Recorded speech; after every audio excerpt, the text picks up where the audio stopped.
Nosso contato aqui na vozdopovo.com é com o pastor Marco Feliciano, deputado federal, que conversa com a gente no sentido da a gente procurar fazer com que o deputado, o pastor Marco Feliciano, possa abrir um pouquinho o coração dele para a gente. O fardo já está leve, já está mais tranquilo, já deu para amenizar ou ainda está pesado, pastor? Perto do que foi, eu agora estou saindo do deserto do Saara, estou começando a enxergar ali na frente um oásis, né? Amenizou bastante, graças a Deus, alguns fatos últimos que aconteceram. A turma da perseguição acabaram dando um tiro no pé e o povo brasileiro começou a perceber que, de fato, não sou um monstro que pintaram. O episódio do avião acabou sendo um tiro no pé? Poxa, aquilo para mim foi uma bênção, foi um bálsamo, né? Porque aquilo do avião eu passo todos os dias. Só que eu nunca filmo nada, porque eu falando estou errado, né? O Feliciano, se uma pessoa me xingar e eu xingar ela, vai sair que eu xinguei a pessoa, porque eu fiquei estigmatizado por isso. Então eu sempre tenho orado, pedido a Deus para me dar aquele espírito que Ele me deu no avião. Como cristão, aguentar tudo calado. Eles tentaram mexer comigo, eu fiquei quieto, tocaram em mim, isso é crime, não deviam ter feito. Acharam graça, porque são inconsequentes, colocaram na internet para que as pessoas debochassem, e aquilo criou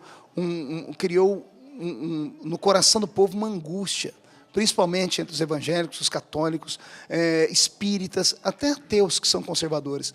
E o povo começou a entender que eu não sou intolerante da história. Quem até agora só gritou, tirou a roupa, xingou, quebrou minhas igrejas, humilharam as minhas crianças e fizeram o que fizeram, foram eles. Eu até agora estou quietinho. Você está com alguma mágoa da mídia? Eu já percebi que você, em algumas mensagens, no Gideão, também na sua pregação americana, você sempre cita os jornalistas, manda alguns recados para alguns jornalistas. Ouvi também, li que você foi no Danilo Gentili, mas não quis ir lá no Pedro Bial. Você faz essa acepção? O seu recado diretamente, quando você trata do jornalista, é para atingir quem? Rapaz, sei que você é um jornalista, né? Existem jornalistas e jornalistas. Existe a mídia, que é a mídia séria, e tem a mídia marrom, que assim é chamada.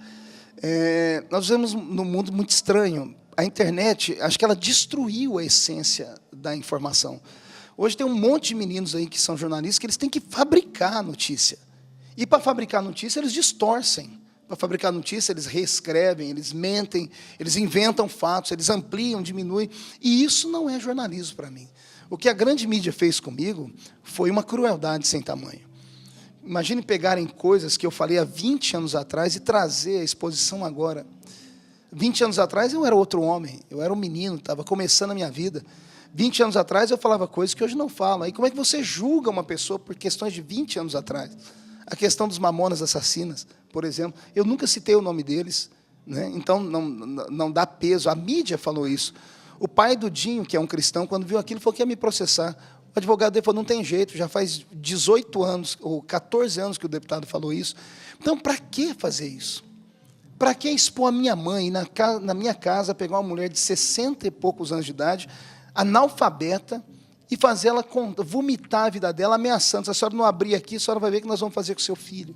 Foi isso que alguns jornais pesados de São Paulo fizeram.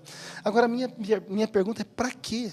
Por que tanta exposição do Marco Feliciano? Então, eu sofri demais com a mídia, eu comecei a selecionar mesmo, eu parei de dar entrevistas, porque tudo que eu falava, selecionava só alguns pedaços polêmicos e jogava no ar. Aí me chamam de metralhadora giratória. Que metralhadora giratória? Ah, porque você falou do John Lennon há 20 anos atrás, você falou dos Mamonas há 14 anos atrás, eu sou um pregador. Falou do Caetano Veloso também. Eu acompanhei essa mensagem. Pois é, isso e eu menti. O pessoal que vai para a internet encontraram ele lá recebendo a bênção da mãe menininha. Mas você não acha que o problema, de repente, é pegar um trecho de um contexto?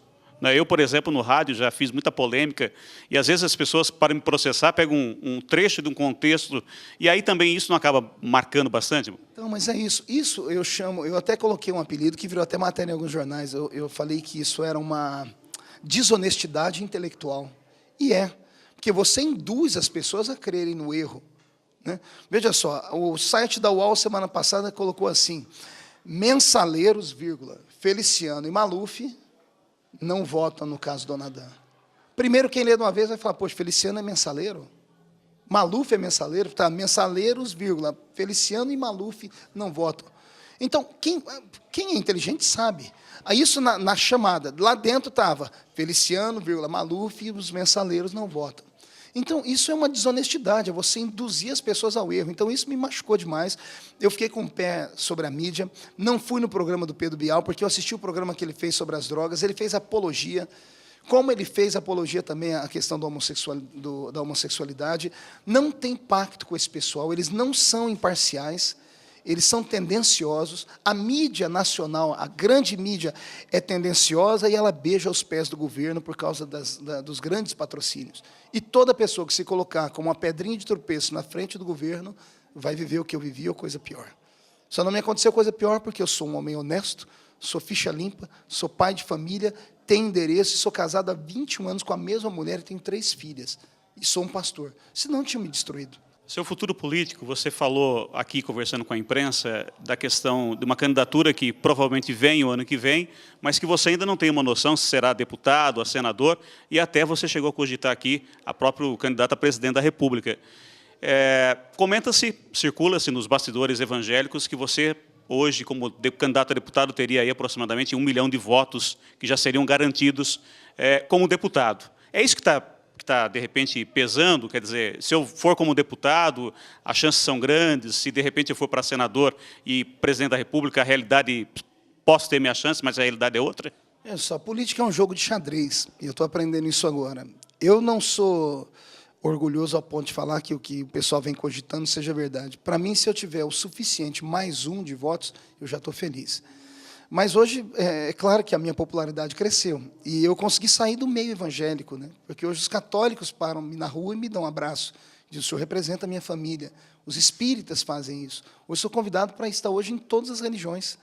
Então, isso é um fato histórico no meio evangélico, porque o meu métier, o meu eleitorado era cativo entre os evangélicos. Então, isso pode expor, sim, me expôs mais. Quando eu fui candidato a deputado federal, eu fiz uma campanha sem recurso nenhum. Teve 4 cidades de São Paulo que não votaram em mim. Eu tive voto em 641, de 645, ou seja, teve 4 cidades que não sabiam que eu era deputado. Hoje, essas 4 cidades sabem. Então, a proporção dos votos pode aumentar. Sobre Senado, o meu sonho era ser senador, mas dessa eleição agora, não sei se as pessoas entendem política, o Senado é diferente da Câmara dos Deputados. O Senado ele vota agora, na próxima eleição, uma única vaga por São Paulo, e daqui a 4 anos, 2. Ele reveza 1/3 e 2/3, né? Porque a cadeira de um senador é 8 anos. Então, dessa oportunidade agora é uma cadeira só. Nós temos 30 milhões de eleitores em São Paulo. A matemática é que eu teria que ter, no mínimo, 10 milhões de votos. E fazer 10 milhões de votos não é brincadeira. O nosso meio evangélico no estado de São Paulo chega a 5,5 milhões, 6, e eu não sou unanimidade.